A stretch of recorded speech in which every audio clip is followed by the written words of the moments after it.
안녕하세요. 저는 40대 초반 남자입니다. 제게 요 짧다면 짧을 몇 달 동안 일어난 일이 하나 있습니다. 그 일에 대해 얘기하고 싶어서 이렇게 글을 써봐요. 저는 기혼입니다. 결혼한 지 몇 년 되었고, 저와 아내 사이에는 예쁜 딸도 하나 있어요. 완벽하게 느껴졌고, 단란하고 화목했던 제 가정은 사실 이번에 이혼의 위기를 맞게 되었습니다. 그 이야기를 하기 전 저희 가족 소개를 먼저 해야겠네요. 저와 아내는 결혼한 지 올해 벌써 7년 차에 접어들고 있어요. 저희 집에서도 아내를 무척이나 아끼고 사랑하고 있으며 처가댁도 제게 무척이나 잘 대해주십니다. 다만 아내에게 남들과 다른 점이 있다면 아내의 처가댁에 계시는 장모님이 아내의 새어머니란 사실 정도이죠. 아내가 어렸던 시절 부모님이 이혼을 하시게 되었다고 하더라고요. 처음에 이혼을 감행하면서 장인어른이 아내의 양육권을 가지려고 했었다고 합니다. 아무래도 아내의 친어머니 되시는 분께 좀 여러모로 문제가 있었다고 하시더라고요. 하지만 자신의 딸은 좀 다른 의미셨던 것인지 아내의 양육권을 아내의 친어머니께서는 절대 포기하지 않으셨다고 하더군요. 결국 원래도 전업주부로서 주된 양육을 해서 그런지 주 양육권을 아내의 친어머니가 가져갔다고 하시더군요. 하지만 아내의 불행은 그때부터 시작되었습니다. 사실 아내를 양육하겠다고 했던 이유는 장인어른께서 아내의 양육비로 매달 넉넉한 돈을 붙였기 때문이었습니다. 실제로 법정에서 판결받은 양육비의 2배 정도 되는 돈을 매달 붙였다 하셨어요. 어린 나이에 부모가 이혼해서 상처를 받았을 아이를 모자람 없이 양육하라는 장인어른의 서툰 부성이었어요. 그리고 아내의 친어머니는 그것을 아주 보기 좋게 이용했어요. 사실 아내는 거의 방치에 가까운 학대를 받았습니다. 친어머니는 아내를 양육하기는커녕 기본적으로 해야 하는 보호조차 하지 않으셨어요. 장인어른이 보내오는 양육비로는 본인 생활비로 사용하기 바빴고 본인이 일을 해서 버는 돈으로는 술을 마시거나 동네 사람들끼리 내기 도박을 치는 등 질펀하게 놀아나기 시작하셨죠. 하지만 아내는 반항 한 번 하지 못했습니다. 제대로 씻지도 못해서 냄새나는 꼴로 학교를 다녀서 그런지 친구들에게 왕따를 당하기도 했다더군요. 이 사실이 밝혀진 것은 아내가 초등학교를 다니기 시작한 지 1년 정도 지나서였어요. 그때 아내는 세상에서 가장 다정한 선생님을 만났다고 하더군요. 그 담임 선생님은 아내를 항상 살뜰히 보살폈다고 해요. 그래서 장인어른께 연락을 드렸다더군요. 사실 이전까지 담임 선생님들은 주 양육권자인 친어머니에게만 연락을 했었다 하더라고요. 그런데 그 선생님만큼은 친어머니가 통하지 않으니 바로 장인어른에게 전화를 거는 등 그렇게 공략을 시작했습니다. 장인어른은 그때까지 아내를 정말 잘 돌보는 줄 알았더라고요. 그 사이 장인어른이 아내를 만나겠다고 했지만 친어머니 되시는 분께서 아내가 아빠를 거부하고 있다는 말도 되지 않는 핑계란 온갖 핑계를 다 대면서 만남도 피했기에 장인어른께서 진실을 알 수가 없긴 했었어요. 장인어른께서는 한달음에 아내가 있는 지역으로 갔고 그렇게 아내의 학대 정황을 알 수 있었습니다. 장인어른은 그렇게 양육권을 되찾는 소송을 준비하시게 되었습니다. 장인어른께서 소송을 걸면서 요구한 것은 딱 하나, 양육비를 사용한 출처에 대한 요구였습니다. 그거 하나만 보여주면 고소를 취하하겠다고 장인어른이 나섰어요. 하지만 그 내역이 있을 리가 없었죠. 그 사이 본인을 위해 다 사용을 해버렸으니까요. 그렇게 아내는 맞고 자라진 않았지만 방치와 다름없는 학대 속에 몇 년을 보냈다고 들었습니다. 아내는 그렇게 장인어른 손에 이끌려서 친어머니와 헤어졌고 그대로 쭉 장인어른 손에서 컸다고 해요. 사실 저희 장인어른 진짜 멋진 분이십니다. 사이여서 하는 말이 아니라 같은 남자가 봐도 진짜 멋지시고 가족밖에 모르시는 분이세요. 그래서 제가 정말 존경하고 닮고 싶다고 한 적이 굉장히 많았습니다. 어찌되었든 그렇게 정상적인 케어를 받기 시작하면서 아내는 점차 활발했던 자신을 다시 되찾아갔습니다. 친어머니와는 그 이후로 연락이 끊겼다고 했어요.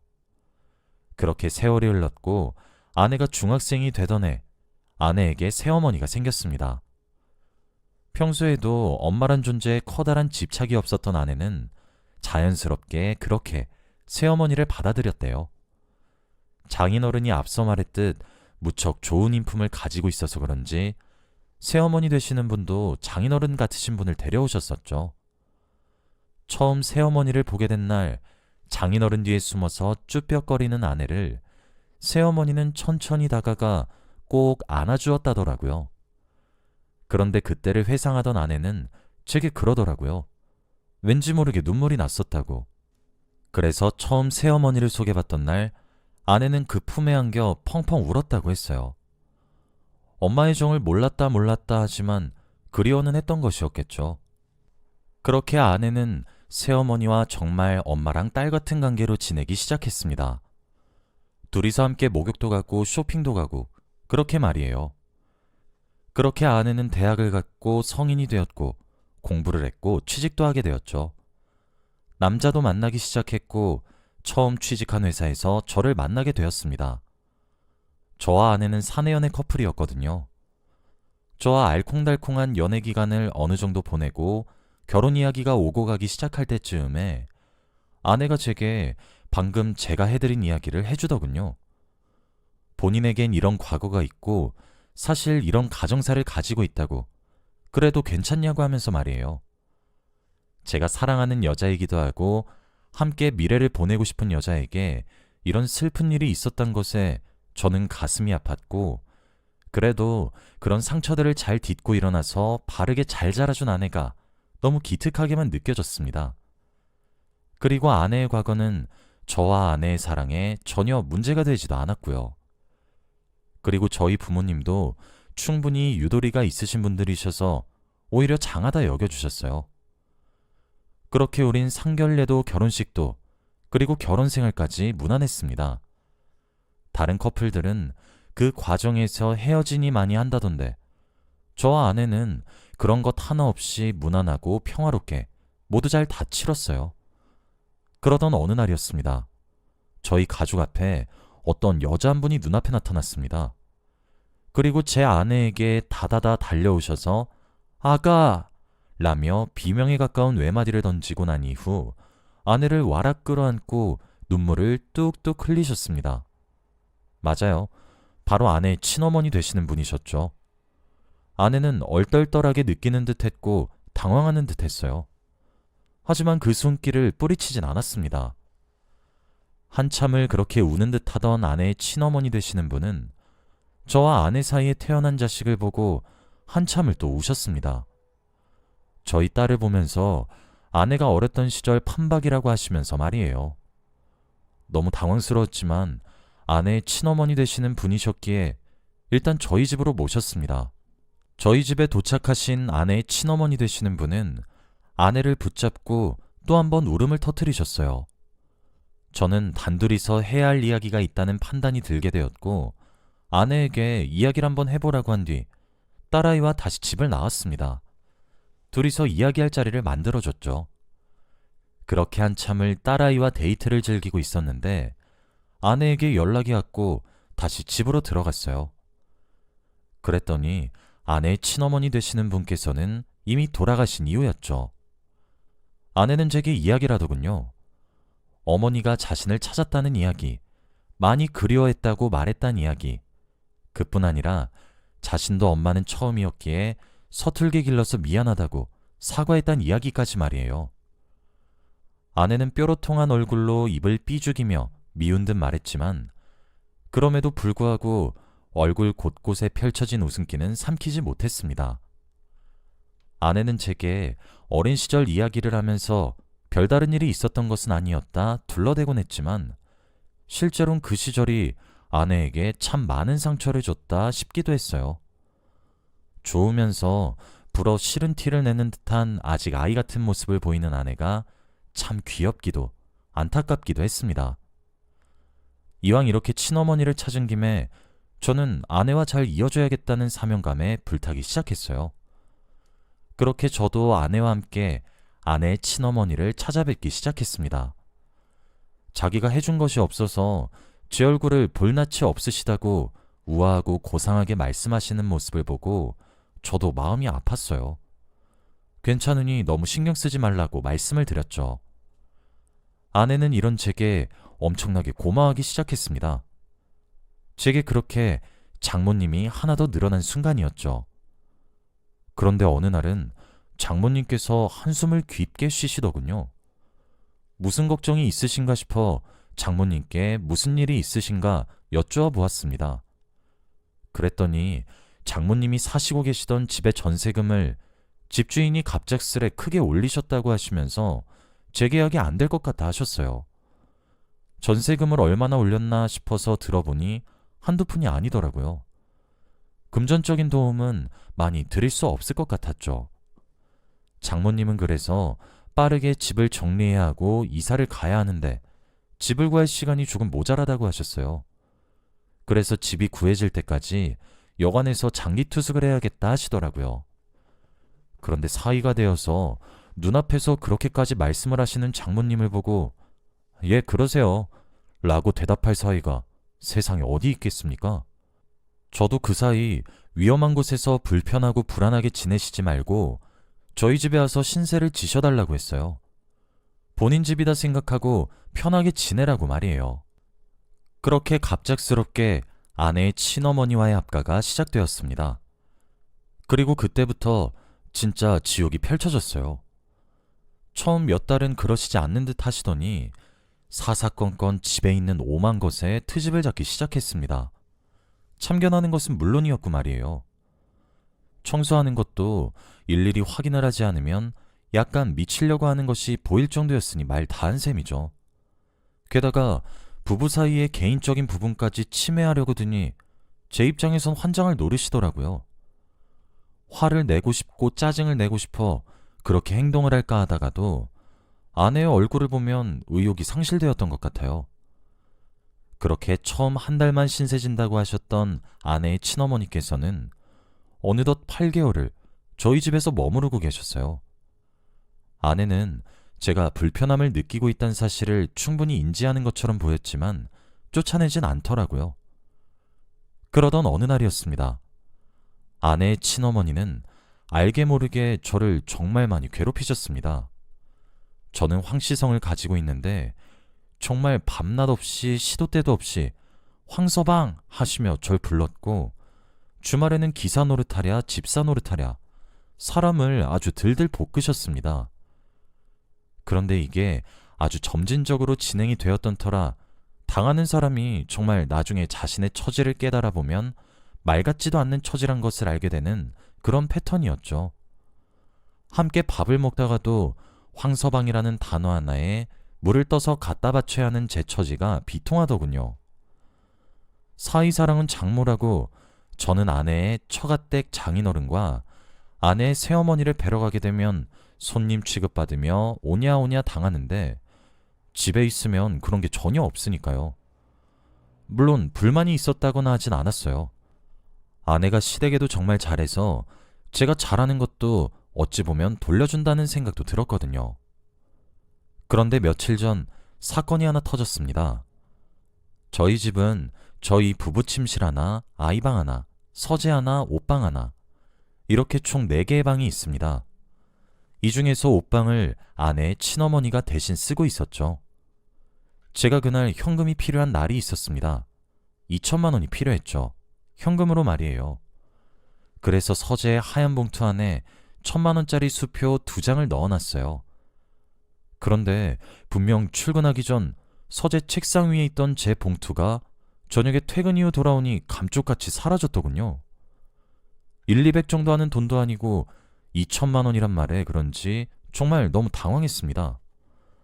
경찰을 부르니 많이 하며 길길이 날뛰는데 아내의 친어머니가 수상하게 구시기 시작했습니다.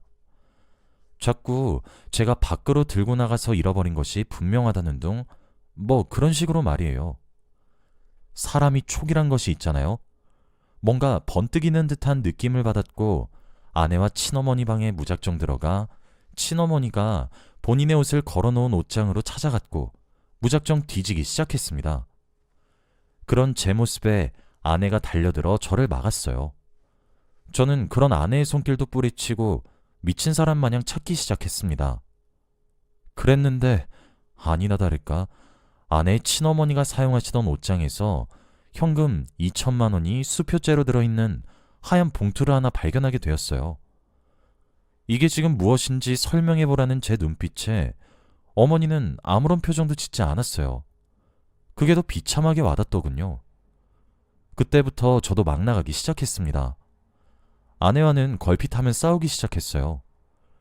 저는 당장 내보낼 것을 요구했고 그렇지 않으면 이혼까지 불사하겠다는 아주 강경한 입장을 펼쳤습니다. 그리고 아내는 이런 제 태도에 오히려 상처를 받았다 하더군요. 제 입장에서는 어이가 없는 발언이었던 것이죠.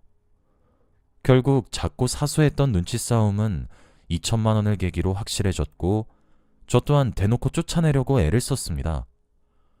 부부관계는 날이 가면 갈수록 악화되기 시작했고 결국 처가댁에서 이 모든 사실을 알게 되었어요. 아내에게 아픈 과거가 있는 것은 안타깝지만 그 과거를 아내가 되풀이하는 것도 싫었고 같은 집에 살아서 그렇다며 합리화하는 것은 물론 제 아이에게까지 나쁜 영향을 끼치는 것만 같아 끔찍하게 여겼습니다. 어찌되었든 처가댁에서는 이 모든 사실을 알자마자 일사천리로 해결하려고 하기 시작했습니다. 장인어른께서는 아내를 따로 불러들여서 따끔하게 혼내시기도 했습니다. 결국 아내는 장인어른께 눈물이 쏙 빠지도록 모진 소리란 소리는 다 듣고 난 이후에야 친어머니와의 정을 마저 떼낼 수가 있게 되었고 저희 집에서 내보낼 수 있게 되었습니다. 아내는 그 이후로도 한참을 힘들어했어요. 아내의 친어머니는 저희 부부가 부른 경찰에 의해 밖으로 끌려나가면서도 입으로 저희를 저주했고 특히 아내에게 있는 소리 없는 소리를 다 내뱉었어요.